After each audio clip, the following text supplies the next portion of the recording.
picture this. You're in your small farming village of about 550 people in 1692. When you have an argument with your neighbor, it goes back and forth, and towards the end, you say some harsh words saying, "The devil take you away from me." And your neighbor's cow, a month later, stops giving milk. So, what happens in this kind of scenario? Well, in 1692, Salem, you could have been accused of flying through the night to bewitch the cow to stop it giving milk because you had this little tussle with your neighbor and you're just such an angry person. So this was real scenarios in the Salem Witch Trials, 1692 and 1693. Welcome to The Thing About Salem. I'm Josh Hutchinson. I'm Sarah Jack. We are descendants of families who experienced the Salem Witch Trials. What was the Salem Witch Hunt? Well, the Salem Witch Trials were the largest, most infamous group of witchcraft prosecutions in what is now the United States. What happened in Massachusetts in 1692 and 1693 is considered to be a witch panic. It was a witch hunt that grew so large so quickly that the usual rules and the usual suspects were disregarded. In between February 1692 and May 1693, at least 156 individuals were formally accused of witchcraft, and many others were named but not prosecuted. This prosecution resulted in 25 deaths at the least. There were 19 innocent victims hanged. One man was pressed to death with heavy stones for refusing to stand trial, and at least 5 individuals died in jail due to the harsh conditions, including an infant child. What began in the small farming community that we mentioned at the beginning of the episode, Salem Village, with its population of 500 to 550 people, spread to involve suspects from 25 different communities, stretching from Boston in the south north to Wells, Maine.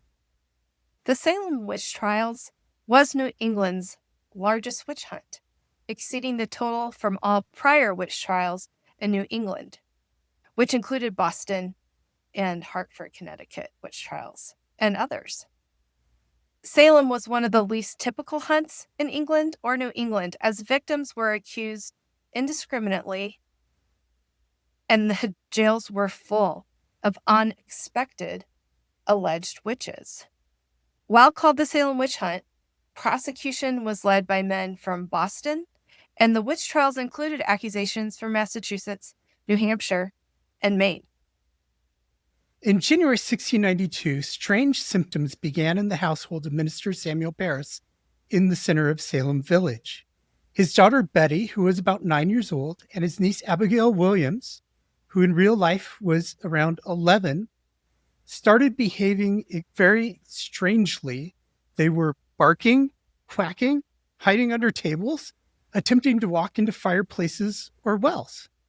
William Griggs, the local doctor, came to check on the girls to determine what is going on here. He concluded they were under an evil hand, implying diabolical influence. That's influence of the devil.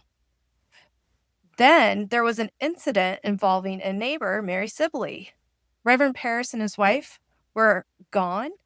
Tituba, the enslaved servant of the Parris household, would have been taking care of the girls. And we know from her testimony that she was very concerned and upset about the state they were in. So Mary Sibley, the neighbor, wanted to help out. And so she came over and she instructed Tituba and her husband, John Indian, to make a witch cake. And that cake would help identify who is bewitching these girls. Later, Mary Sibley was reprimanded in church by Samuel Parris. He condemned this folk magic use because using folk magic to identify who is working with the devil was considered a dangerous action. And after the baking of the witch cake, the girls who were afflicted, Betty and Abigail, did begin to identify witches, they started to name the names. There were two other afflicted girls by this point, also Ann Putnam Jr. and Elizabeth Hubbard. And between these four afflicted girls, they accused Tituba, Sarah Good, and Sarah Osborne of witchcraft. And then on March 1st, the three women were arrested. Tituba's testimony when she was examined and interrogated in the Salem Village Meeting House on March 1st, 1692, really confirmed a lot of the fears in the community and also got them to think about what if there are more than these three people who are committing witchcraft in our community.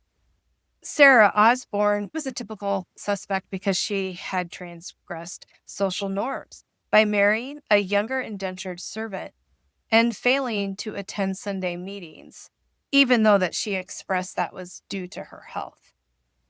And Sarah Good was a usual suspect because she was an impoverished woman who went door to door asking for help to take care of herself and her children. That fits into your stereotypical lineup of who might be a witch in the community. But with Salem, things got so out of hand that other people started to get accused as well, who weren't so typical. Some of those unexpected individuals were church members like Martha Corey and Rebecca Nurse and 4-year-old Dorothy Good. Sarah Good, we talked about her. She was arrested, but then so was her 4-year-old daughter. These individuals were atypical because in a normal witch trial situation, you'd be looking at people on the outside of society, people who were not formal members of the church. So Martha Corey and Rebecca Nurse were shocking selections to be accused. And then the 4-year-old Dorothy Good was just so out of the normal age range of people you'd expect to be harming you that, of course, that was also very shocking and amazing that she was caught up in this. And they treated her so badly, making very small shackles for her little tiny wrists and chaining her up in a dungeon for months and months and months. One of the ways that they got to that state was because of the role of unreasonable evidence. If you look back to the original examinations with Tituba, some of the story that she was pressed to share, some of the things that she used to identify witches, it wasn't enough to pursue a conviction in previous cases in other communities in earlier years. There's some pretty wild stories of witch specters. Yeah, I had this uncle, Benjamin Hutchinson. He's my ninth great granduncle from Salem Village. And he got involved in some of these spectral accusations. In one case, Abigail Williams told him, "Hey, look over there. There's George Burroughs, the minister from Maine. He's the specter over there, which is his shape. That is to say, basically his spirit left from his body while his body's somewhere else, in this case in Maine. He's in Salem Village, Massachusetts, supposedly tormenting these afflicted children." And what does Benjamin Hutchinson do? He unsheaths his rapier and just starts swinging and stabbing and slashing and hacking. And Abigail's like, "Oh, you got him, you got him." The specters were so feared because the specters were in league with Satan. And according to the beliefs of the Massachusetts colonists and generally European people of the time, witches entered into a diabolical pact to get their powers. They signed a contract with Satan. So all throughout the Salem Witch Trials, you have references to the Devil's Book and people signing or making their mark in the Devil's Book. This is part of this satanic pact, and it's all part of this vast conspiracy of the devil and the witches and the devil's other allies to defeat Massachusetts and this Puritan experiment, according to testimony that's given. The devils and witches want to tear down Christ Church in Massachusetts and raise up the devil's kingdom in its place. So, this is a very fundamental existential threat to society, civil order, and church.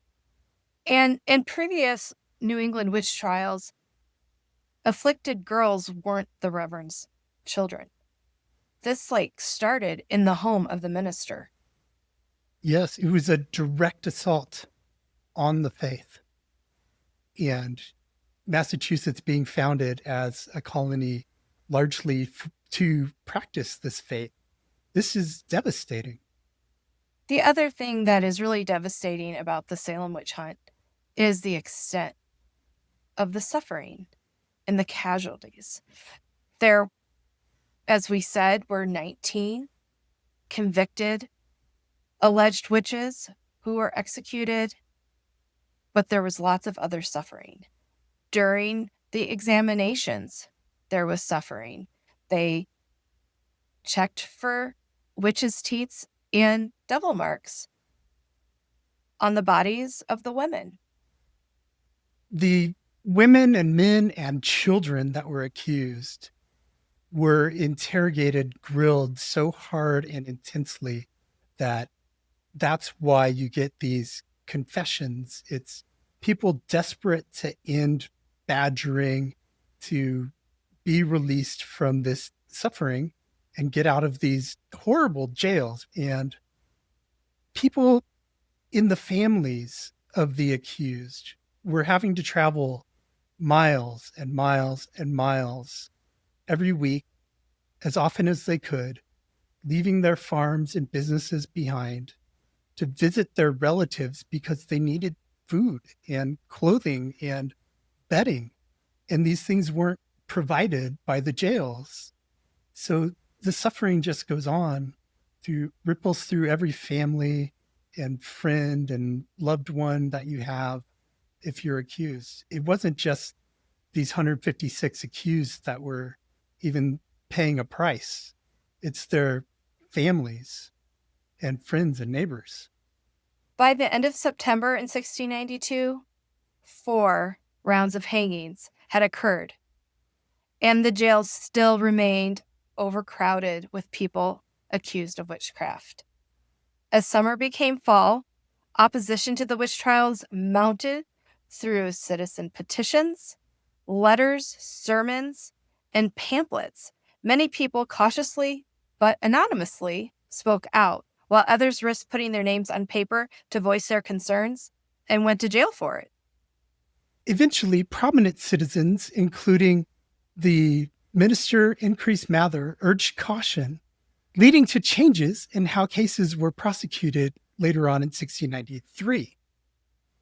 In 1692, 27 of the 27 people who were tried were convicted. That's a 100% conviction rate, unprecedented.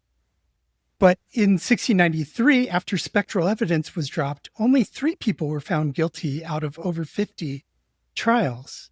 And none of these last 3 were executed. They were reprieved by the governor with everyone else who had been convicted. So no executions occurred in 1693. And by the end of the year, the jails were clear. And is that because people started confessing? No, confessing didn't save lives. Confessors were basically just kept alive long enough to testify against other suspects, but their own trials and executions were planned. A group of confessors was indeed convicted and condemned in September 1692. However, their executions were postponed until after the non-confessors, the people who had maintained their innocence throughout, they were executed September 22nd, the last 8 of them. A death warrant was actually issued for these confessors, but the governor stepped in at the last minute and reprieved them all. Over 1,400 people are named in the Salem witch hunt records.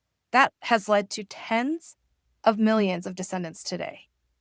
And many discovered they are related to both accused and accusers.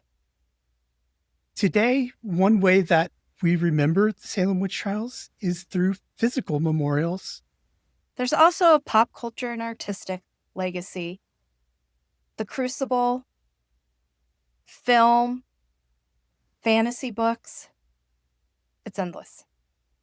And as we think about the legacy of the Salem Witch Trials, we should also think about what lessons we can take to apply to our daily lives now from these witch hunt, because we don't want this to happen again.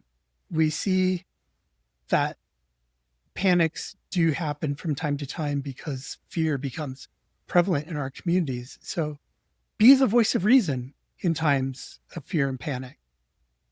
Treat every human with dignity and respect, especially in our differences. Don't rush to judgment and seek to understand different backgrounds or beliefs. The patterns of blame and scapegoating are all around us in our modern world. We have to take individual action and lead by example to stop this pattern. And finally, if you see your neighbor or their cow fly by on or off a broom this week, put down your rotten milk and write that fantasy novel you've been putting off.